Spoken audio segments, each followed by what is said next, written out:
कि ये जो समाज, ये जो बिश्नोई जाति है, ये जब बनी थी तो ये सारे के सारे धोरों में रहती थी। चाहे हबोर में हो, चाहे नौका हो, चाहे फुलदी हो, चाहे धोरी मना हो, और धोरों में रहती, खेती का काम करती, पशुपालन करते, और उसके बावजूद भी अलग अलग ढाणियों में रहते। हमारे पास, हमारे इस समाज के पास कोई हुकूमत नहीं रही कभी भी। हम कहीं के राजा महाराजा नहीं रहे। हम ढाणियों में, मरुस्थल में और सबसे दूर और एकांत रहने वाले प्राणी हैं। अपन को आज यहां बैठे भी कह देने कि अलग अलग कमरे में बैठ जाओ तो अपन बड़े खुश होंगे। अपन एक साथ बैठ करके अपना हक हुकूमत से नहीं मांग रहे हैं, क्योंकि अपने पास कभी हुकूमत रही नहीं। हम दूर दूर दूर दूर रहने वाले रहे, और उसका क्या नतीजा निकला कि वर्तमान युग की मैं बात करूं आपको, इस पिछड़ा आयोग की भी बात करूंगा मैं, कि साहब कौन धनवान कौन नहीं धनवान। चलो 1952 में पॉलिसियां बनी, 80 में बनी। आज तो एक आधे घंटे में हर आदमी की जन्म कुंडली निकल जाती है। किसका ITR कितना है, किसका कितना है, कौन इतनी एयर से यात्रा कर रहा है, कौन नहीं कर रहा है। अब आप देख लो कहां जैन समाज है, कहां अपन। और इससे ज्यादा मैं आपके सामने उदाहरण दे दूं कि देश आजाद के बाद महिला शिक्षा में एक महिला IAS बनी, और वो भी सिक्किम गई। और ये बैठा समाज, एक महिला थी अभी, सिर्फ एक। कहां है महिला शिक्षा, बता दो आप। अगर कोई आदमी बहुत पिछड़ा था, अंतिम छोर पर था, और वो थोड़े ढंग के कपड़े पहनने ले गया, हालांकि पहले स्थिति अपनी यही थी कि अपने अच्छे नाम नहीं रख सकते थे, अच्छे कपड़े नहीं पहन सकते थे, अच्छे गहने नहीं रख सकते थे। यही समाज है अपना, इसमें कोई शक नहीं है। और आज जब पहनने लगे तो थोड़ा समझने लगे कि हम कुछ संपन्न हो गए, मगर हकीकत इससे बहुत दूर है। आप तुलना करोगे अन्य समाजों से जहां जनरल में अपने को खड़ा किया है, तब पता चलेगा कि अपन कहां है, अपने रीति रिवाज कहां है, अपनी वेशभूषा कहां है, अपना रहन सहन कहां है, अपना एजुकेशन क्या है। तब पता चलता है कौन पिछड़ा है, कौन आगड़ा है। इसलिए यह संविधान में व्यवस्था की थी कि जो पिछड़ा है, जो अंतिम पंक्ति का है, उसको न्याय मिले। और प्रजातंत्र में न्याय कैसे मिलेगा? प्रजातंत्र में न्याय मिलने का एक ही तरीका है, जनता की आवाज। अब वो आवाज आपको कैसे उठानी है, वो आपकी आवाज दिल्ली तक कैसे जावे, ये आप तय कर लो। जरूरी नहीं कि अपन पहले वाली लकीर पर चले।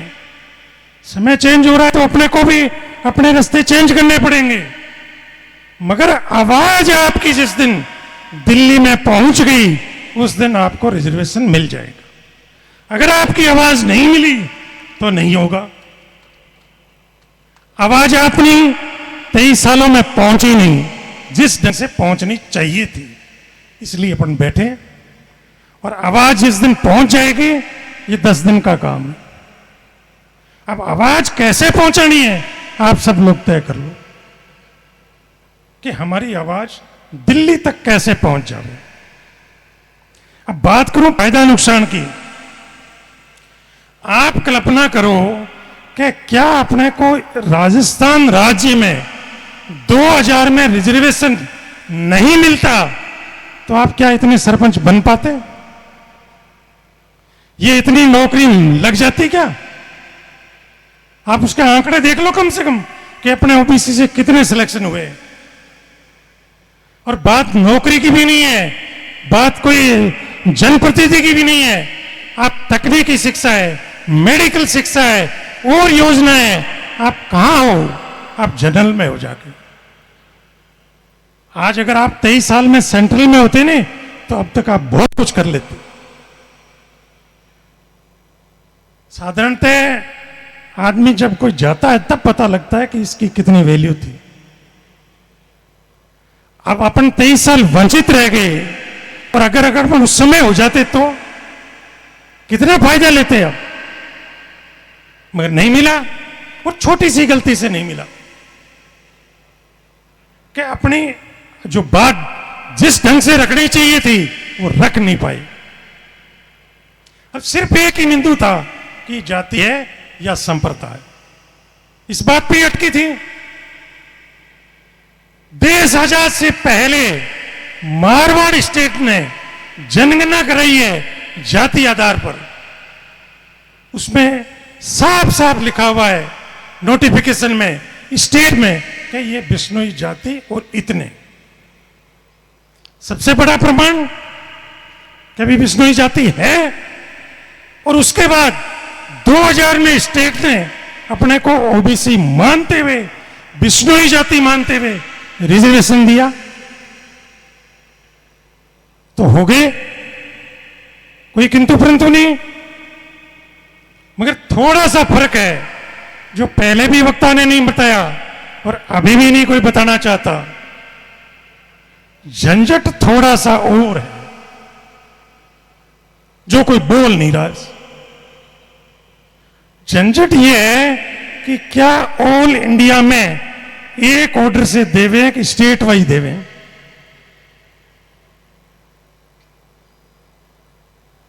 इसका फैसला नहीं हो रहा है। हकीकत बात यह है, ये फैसला आप लोग भी कर लो।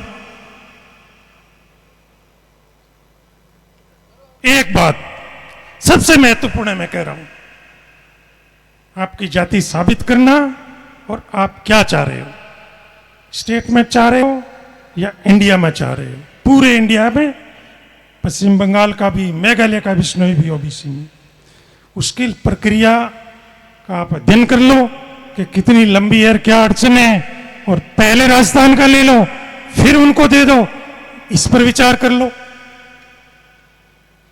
सही राम तो सही बात कह रहा है, झंझट यही है और कोई झंझट नहीं है।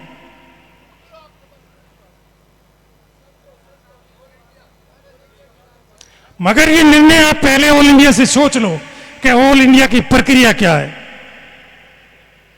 ये इसलिए गलतियां हो रही है कि निर्णय तो अपन फट कर लेंगे और फिर कह देंगे ये गलती हो गई। आप सोच विचार के कर लो, किसी पर कोई बंधन नहीं है। और आंदोलन की बात कह दूं मैं, प्रजातंत्र में अगर आपको आंदोलन करना है तो आपको अनुशासित रहना पड़ेगा। आपको जो नेतृत्व है उस लीडर को आपको मानना पड़ेगा। आप 17 जगह लीडर 17 पंचायती करोगे तो नहीं होगा, कोई आंदोलन नहीं हो सकता।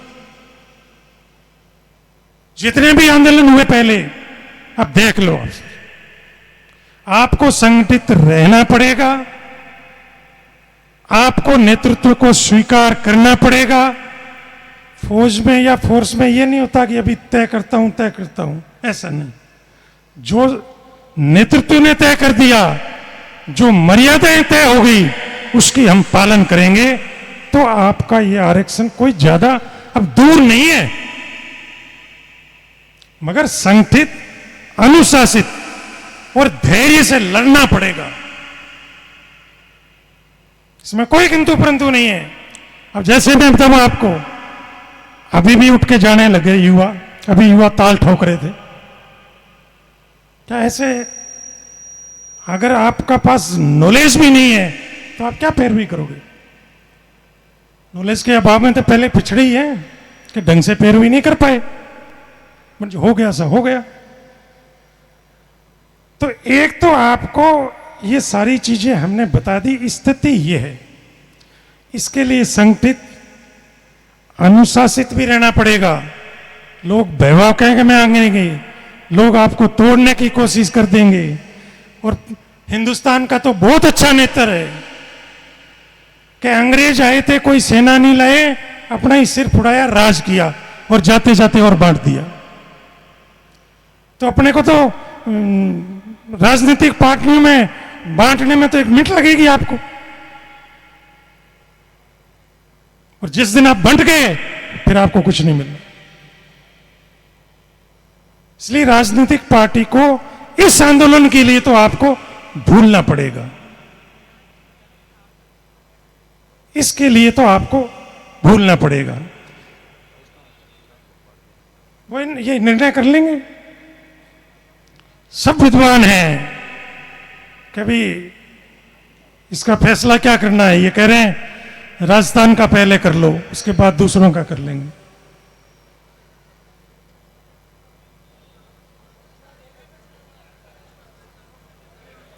चलो, मैं आप कह रहे हो तो मैं बता दूं आपको, दोनों की प्रक्रिया बता दूं आपको। अगर आपको राजस्थान में लेना है तो स्टेट की रिकमेंडेशन गई हुई है और अपने पास वो डॉक्यूमेंट्स हैं जिसे अपन जाति साबित कर देंगे, और वो मैटर रिव्यू में उसके ऑर्डर फट से हो जाएंगे। एक बात, विकल्प रख रहा हूं मैं सब आपके सामने, फैसला आपको करना है। अगर आप पूरे इंडिया के लोगों को मानोगे तो पूरे इंडिया के जितने स्टेट, जितनी यूटी, सबकी रिकमेंडेशन लाओ।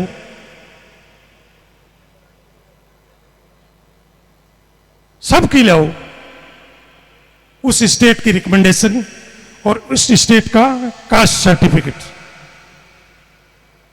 नंबर तीसरा विकल्प यह है कि भी एक बार अपने को मिल जाए, बाकी फिर उसके बाद दूसरे लाइन में लग जाए कि भी ये इस रास्ते से निकला है, मेरे को भी निकाल दो।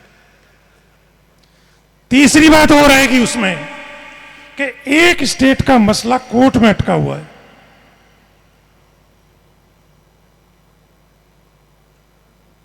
जो सुप्रीम कोर्ट में है, इसलिए सारी चीजें आपको रख दी। आप जो फैसला लेके बता दो, और वो भी अपने को तो कौन से रास्ते से जाना है, सड़क से, एक हवाई जहाज से, एक रेल से।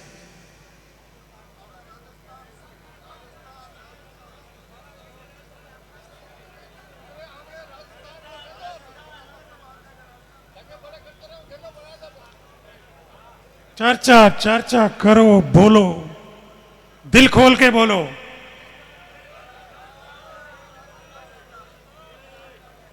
तो फिर आप सुन लो, जो अभी निर्देश पहले परशुराम जी ने दिए थे, अभी विक्रम जी देंगे। आपको जिले लेवल, तहसील लेवल पे कमेटियां बनानी पड़ेगी। आपको आवाज, आपकी आवाज दिल्ली तक कैसे पहुंचे, ये फैसला भी आप कर लो। आवाज प्रजातंत्र में, लोकतंत्र में, जमहूरियत में एक ही चीज है, आपकी आवाज। अगर आपकी आवाज वहां कैसे पहुंचेगी, ये आप 10 दिन में कर लो, जो यहां से निर्देश आपको दिए हैं कर लो, सफलता जरूर मिलेगी, जरूर मिलेगी। हम इस संघर्ष में कहीं पीछे नहीं रहेंगे। हमें किसी राजनीतिक पार्टी से कोई मतलब नहीं। अब आप लोग जैसा भी तय करके बताओगे, जो रास्ता आप मुझे कहोगे, हम उस रास्ते को अपना लेंगे। मगर बैठो, सुनो, मंथन करो, चिंतन करके निर्णय दे दो, हम उस रास्ते पर निकल पड़ेंगे, पीछे नहीं हटेंगे जब तक आपका आवाज हमारे साथ होगी। आप लोगों ने समय दिया, बहुत बहुत धन्यवाद।